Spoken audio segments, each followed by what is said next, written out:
If you want to build a guitar, you should continue watching. We are deep in the process of building a guitar inspired by Jimmy Page's Dragon Telecaster. In fact, this is part 6 and we're getting close to finishing.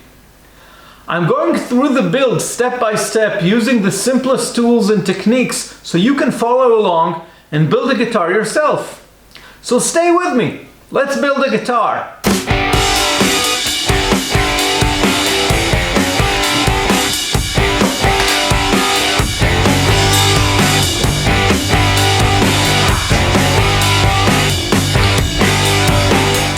Hi, I'm Yoav and this is the Electric Luthier. Today we'll continue the build of a Tele style guitar we started in the first 5 parts of this series. This is a 59 Tele, Jimmy Page himself hand painted with a dragon and was used in the early days of Led Zeppelin. It also came out as a signature series by Fender many years later. Today I'll take the final steps of assembly, do some soldering, and set it up. So let's pick up where we left off last time. Soldering and electronics are not my strongest suits and are a world by themselves. When Brian May built his Red Special, he had one of the more complex setups with phase switching on every pickup and so on. Having an engineering degree helps, and I'm sure many of you will have a far better understanding of how it all works than I do at this point. On the other hand, I'm sure many of you look at this simplest guitar setup with 2 single coil pickups, just 1 tone and 1 volume, and still find it confusing. For the more wood inclined of you, and to make it even more confusing, this simple setup has many different ways of being connected with different variations. I'm not going to go too deep into it, and I'm going to follow the simplest wiring diagram I found. You can find it and many more in places like SeymourDuncan.com, and I'll link it below. To make things a bit more challenging for me, my shipment of parts and wires is being unreasonably delayed, and I will resort to using parts I have left over from pre-wired kits and bits I didn't use because they seem pretty crappy. I'm trying to still keep close to Fender specs, and I don't want to use 500K pots for the Tele, which uses 250K ones. I have this tiny 250K pots, which I will give a try.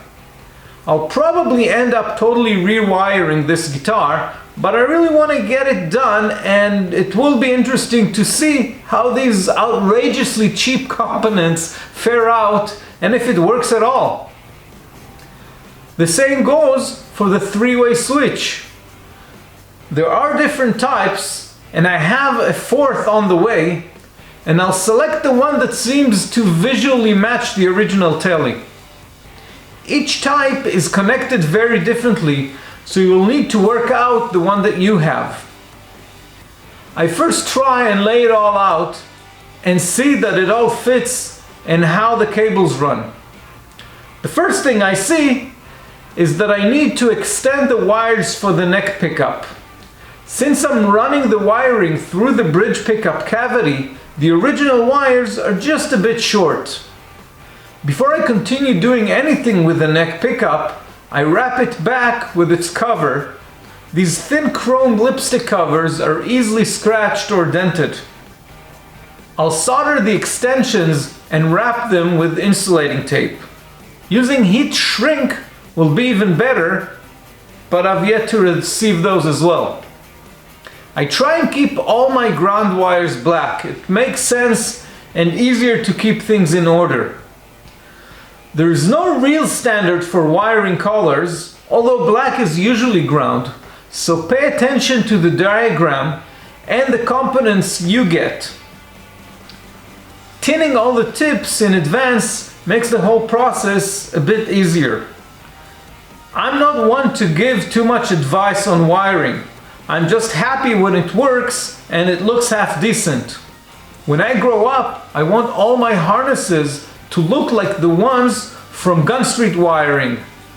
I'm not affiliated with them, but they make beautiful wiring if you're into that kind of thing.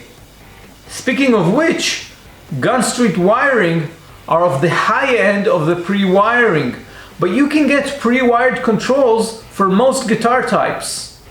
For a Strat, for instance, you can find a fully loaded pickguard with all the pickup switches and controls and with different pickup combinations as well. I'll link a couple below, just in case you want to look at them. Even if you are getting a pre-wired harness of any type, chances are you'll still need to solder at least the jack and probably the pickups. After I thread my neck pickup through the bridge cavity to the control cavity, I'll start putting together the pots and the switch. With a Telecaster, it's easier to first attach all the components to the designated chrome plate. It will hold them in place and make the soldering more comfortable.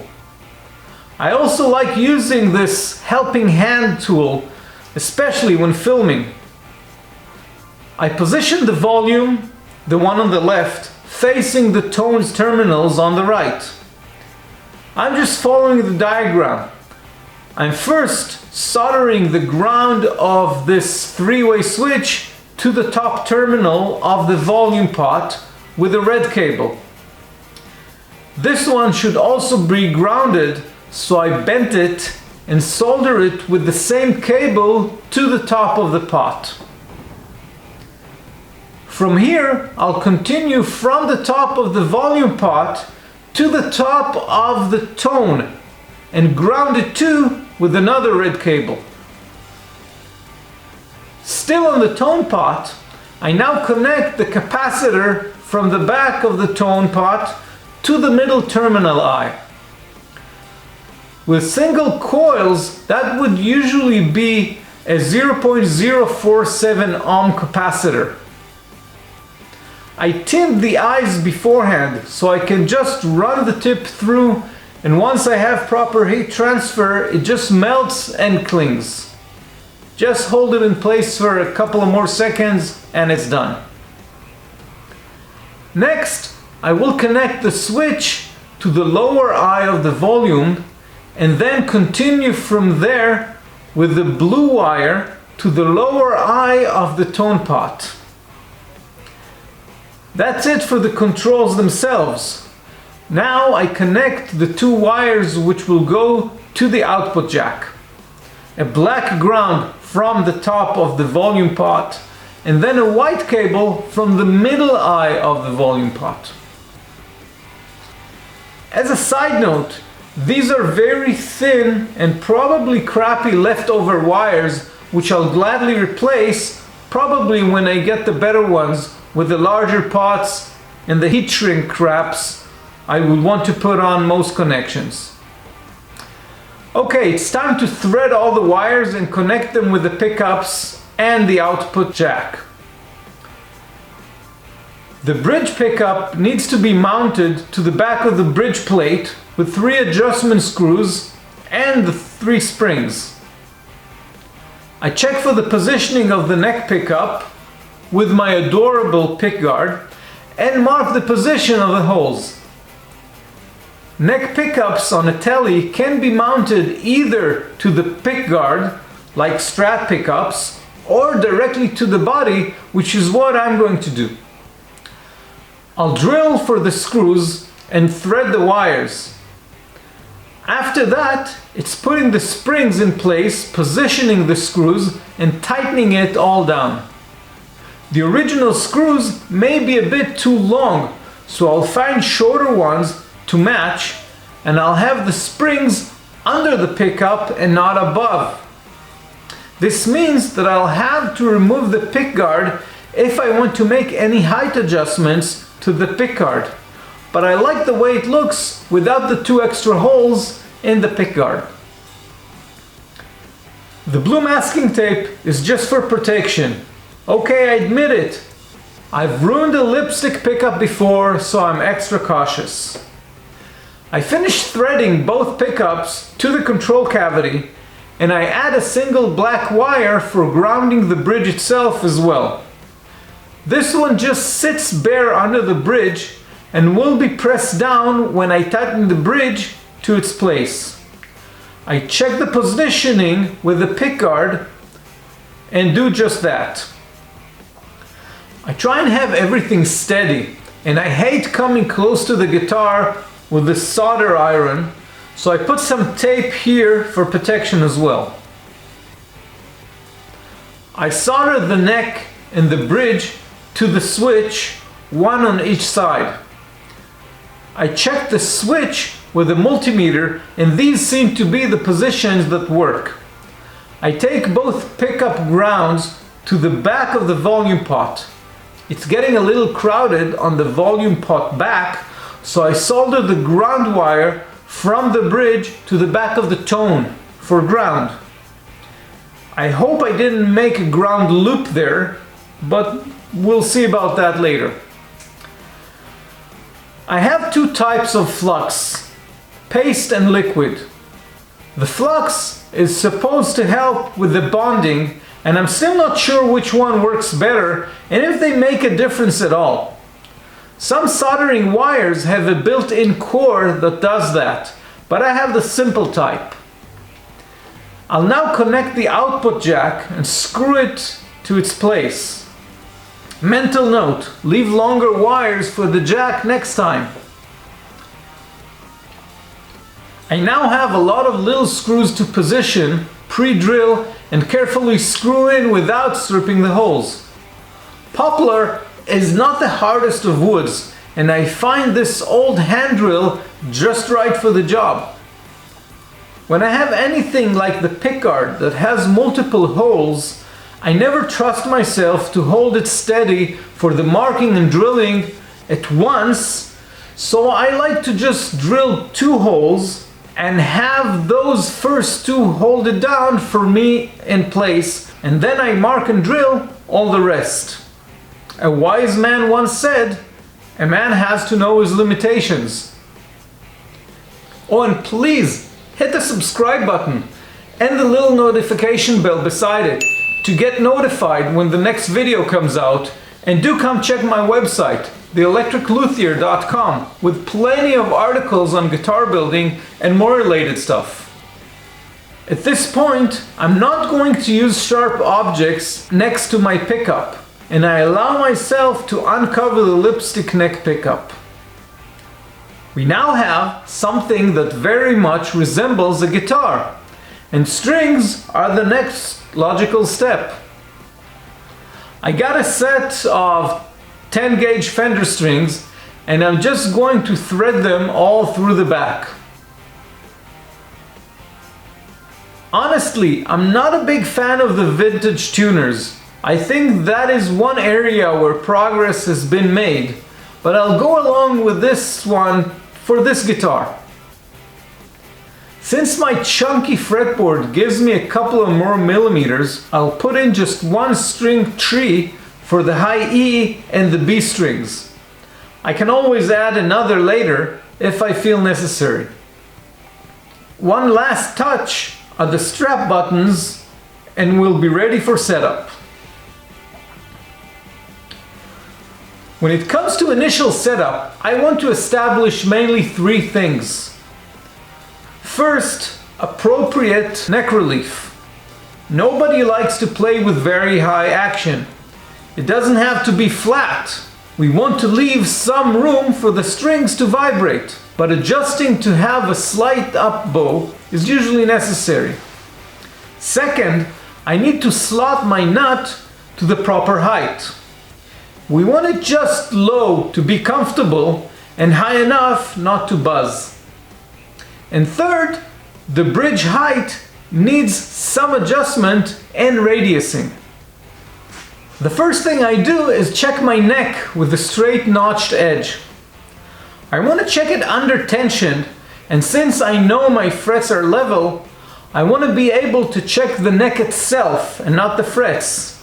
The notch straight edge, well, most of them will have one side matching the fret spacing for Gibson guitars, which is a 24 3/4 inch scale length, and the other side will have a Fender one with 25.5 inch scale length. If you're using a very different scale length, you may need to find a designated straight edge. I position the notch straight edge in a way that the notches are over the frets and look to see where the gaps are. If the gaps are on the sides and the middle is touching the neck, then I have what is called a back bow and definitely need some truss rod adjustment. If it's totally flat or with a slight up bow, it's up to me to set the desired relief. My neck was perfectly straight to begin with, and I can see by the tiny gap in the middle that the string's tension gave a very slight up bow. Since the strings vibrate more in the middle of the neck than on the nut side or the bridge, I wanted to have a little bit of relief. To measure the relief, I'll put a capo on the first fret and press with a finger on the last fret, and then check the distance in the middle around frets 8 or 9. The distance there is the indication for the relief. I can see by the thin strip of light coming through that I do have some minor up bow, and I'll want just a bit more. Remember that from here on, it has to do with personal preference. The amount of relief will also eventually affect the action. So at this point, I go back to my truss rod, which is not even under pressure yet, and I turn it a bit to the left. The old righty-tighty lefty-loosey works here. My truss rod nut is a bit deep, so I use the longer arm of my Allen key to turn it just a bit to the left and loosen it, or in fact, bend it forward. And then I check with a straight edge again. Just by eye, it looks like the gap is a bit larger now, and it's time to start measuring it. I check it with the string action ruler at the 9th fret. The recommended height by Fender is somewhere between 0.08 inches and 0.12. And this one seems to be right on the mark. There are more precise measuring tools, but this is widely used by both luthiers and guitar techs.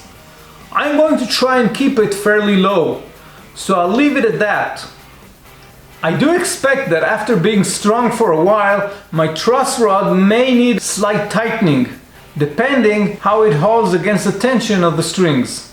Since I had a capo on the first fret and pressed on the last one, the relief I measured is totally independent from the nut and the bridge. These will have to be adjusted separately. Join me next time as I finalize the setup, the nut, the bridge, the action, and the intonation. Until then, if you want more information about building guitars, articles, and more, make sure to subscribe, hit the bell button to get notified, check out the links below, and come visit us at theelectricluthier.com.